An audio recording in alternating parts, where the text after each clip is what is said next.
Hello बच्चों, let's read this question. And this question says to form a supersaturated solution of salt, one must. Option A cool slowly, option B cool rapidly, option C add some salt to the whole solution, and option D use a clear vessel. तो इस question को solve करने से पहले जानते हैं कि ये किस की कॉन्सेप्ट पर बेस्ड होता है। तो इसका की कॉन्सेप्ट होता है सुपर सैचुरेटेड सॉल्यूशन। देखिए, सुपर सैचुरेटेड सॉल्यूशन को समझने से पहले जानते हैं कि सैचुरेटेड सॉल्यूशंस कौन से होते हैं। तो चलिए शुरू करते हैं। देखिए, सैचुरेटेड सॉल्यूशंस क्या होते हैं कि maximum amount of solute, saturated solution में क्या होता है, maximum amount of solute dissolve in solvent eight given temperature, maximum amount of solute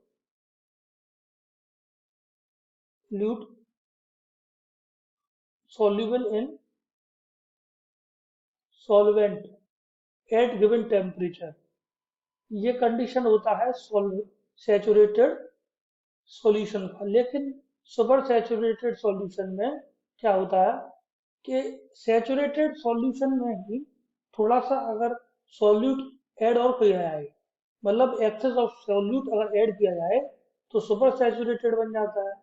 concentration of solute बढ़ रहा है, इसीलिए इसको सुपर सैचुरेटेड बोला जाता है। सुपर सैचुरेटेड सॉल्यूशन क्या है, solution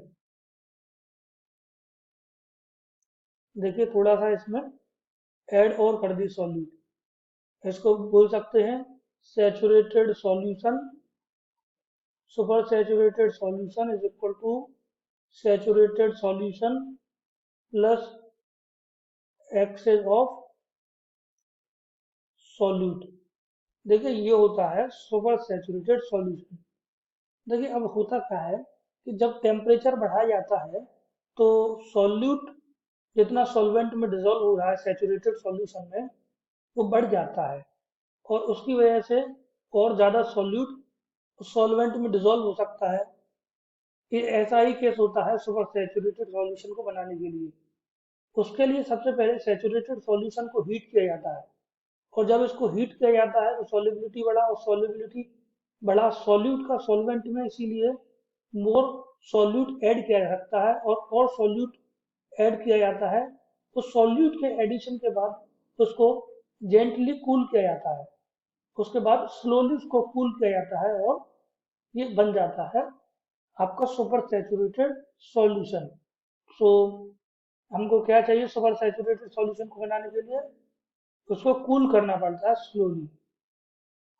so correct answer is option A. I hope you understood it well. Best of luck.